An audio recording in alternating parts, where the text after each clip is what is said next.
Welcome to Frankfurt Motor Show 2019. And coming up now are the stars of the show. Probably not this one. Probably not this one, though.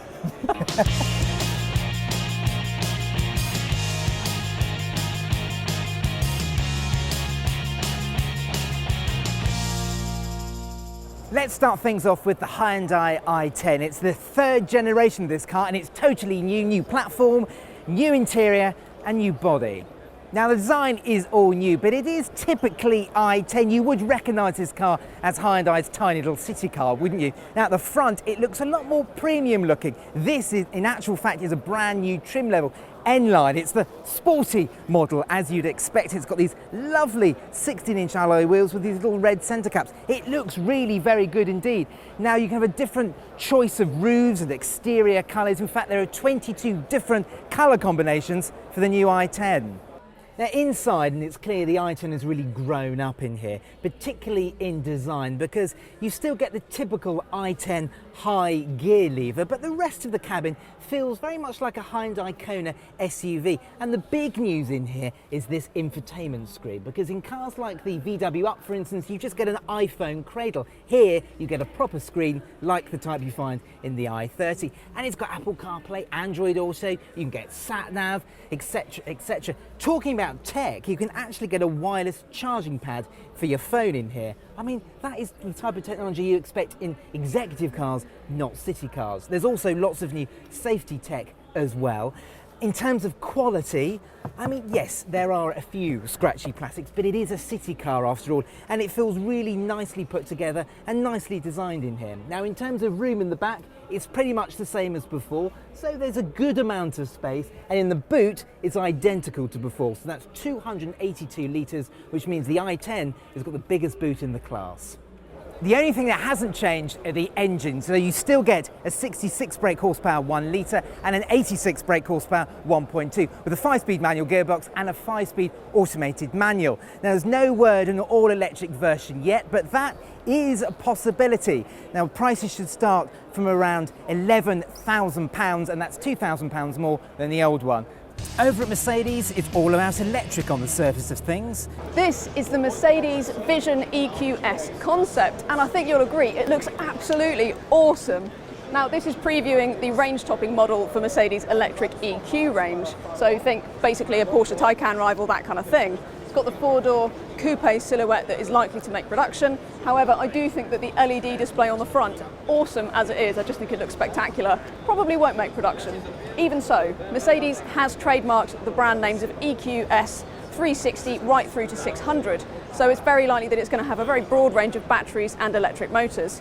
However, it is also likely that it will go on sale with the 400 brake horsepower setup that the EQC has already got. So, set for production in 2022, and judging by this concept, I think it is really something to look forward to. There are also facelifted versions of the smart car, which you can now only buy as an electric car. If that's too green for you, there is the new GLB 35 AMG with a 305 brake horsepower, 2 litre turbocharged 4-cylinder petrol engine and 4-wheel drive. Or if you've lost all sense of taste, the Mercedes GLE Coupe.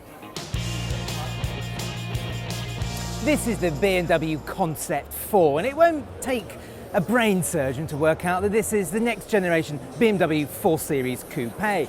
And I think it looks pretty good. There's sort of hints of Lexus RC in there, isn't there? And it conforms to those typical sort of coupe sort of rule books, doesn't it? The setback cabin, the slim sort of glass house, the slim headlamps. In fact, the headlamps warrant a mention actually, because there's no headlamp covers, they're just the LEDs pushed into the front of the car. Now, it's going to be based on the 3 Series, as you'd expect. BMW aren't revealing the interior here, but you can expect the car to carry over the 3 Series interior as well. But of course, the big elephant in the room is the grille, isn't it? Now, BMW say it's a modern interpretation of the grille from the BMW 328 sports car of the 1930s. I think it looks bloody awful. This is the BMW Vision M Next concept. It is basically the next i8, which is really exciting stuff. It is due to arrive in 2021, and the really good news is that this car has got more power from its electric motors alone than the current i8 has. So this car has got dual electric motors putting out about 200 brake horsepower each. And on top of that, it has got a supercharged 4-cylinder petrol engine, which makes it a plug-in hybrid model. So 592 brake horsepower overall. It will do 0 to 62 in around about 3 seconds. And I think it looks absolutely awesome as well. I'm really excited about this one. BMW have also taken the environmental route, so it's going to be a light car. The executive told us it's going to weigh between about 1,600 and 1,700 kilos, and you'll find very little leather in the car either. It's all textiles and metal. So I think it looks fantastic, and if it can deliver the performance that you expect from an i8, it is going to be one of the best electric cars coming in the next few years. Star of the Volkswagen stand was the ID3, the first in a long line of new VW electric cars. But, as you can see, it was totally mobbed. Thankfully, we filmed it 24 hours earlier. Click the banner in the top right of the screen to see the full video. Lamborghini has embraced electric. Meet the Scion, so I think that's how it's pronounced. There's a few sort of people here who don't quite know how it's pronounced. We're going to go with Scion though, and it's a re-bodied, re-engineered Aventador. Now there's a 6.5 litre V12 from the Aventador in the middle of the car, as you'd expect. There's also a 34 brake horsepower electric motor giving, wait for this, 808 brake horsepower. It is the most powerful Lamborghini ever made. Engine upgrades include a set of titanium intake valves, a reconfigured ECU, and there's a new exhaust system. As for the hybrid powertrain, well, there's an electric motor which develops 34 brake horsepower. It's powered by a supercapacitor, which Lamborghini claims is 3 times more powerful than a lithium-ion battery. 0 to 62 miles an hour takes 2.8 seconds, and it comfortably exceeds 217 miles an hour. As for the styling, well, Lamborghini say it's been inspired by the Countach. Now, there are only going to be 63 made, and that's in honour of the year that Lamborghini was founded. The only problem is they're all sold. Pity, really. Meanwhile, on the Audi stand, there was a new RS7 Sportback. Like the new RS6 Avant, it uses a new 592 brake horsepower twin-turbo 4-litre V8 with a mild hybrid system. Only the bonnet, roof and tailgate are carried over from the standard A7, and the RS7 also sits 40mm wider thanks to those fat arches. Audi also showed off its new A5 Coupe, convertible and Sportback models. There are new mild hybrid engines under the bonnet, the S5 becomes a diesel, and the interior gets a refresh with a new infotainment touchscreen and loses the rotary dial.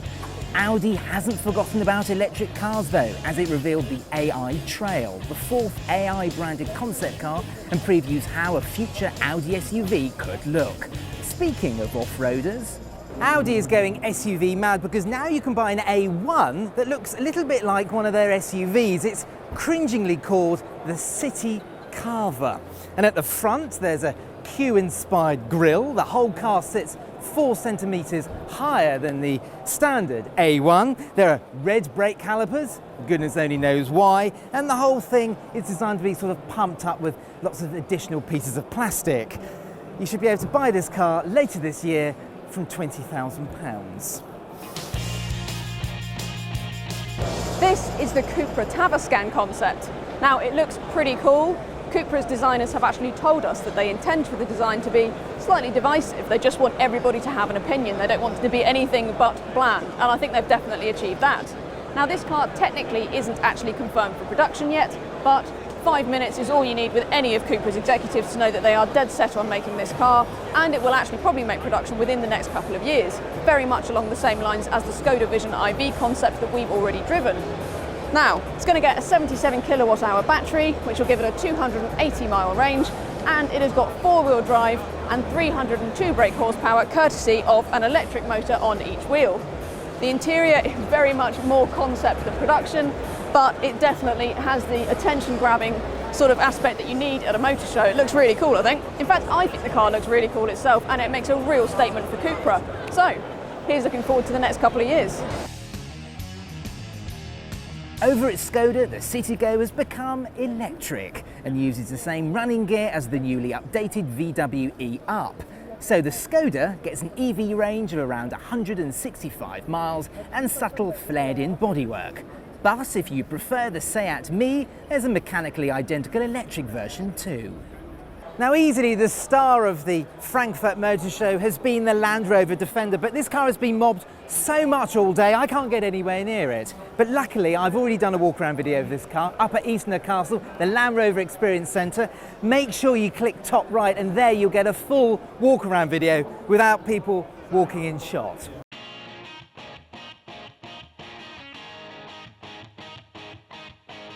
That was Frankfurt Motor Show 2019. As ever, thanks for watching. Make sure you subscribe to the channel and leave those comments below. Fancy a beer? Hell yes. Cheers. Cheers. Cheers. Frankfurt. Frankfurt. Hey.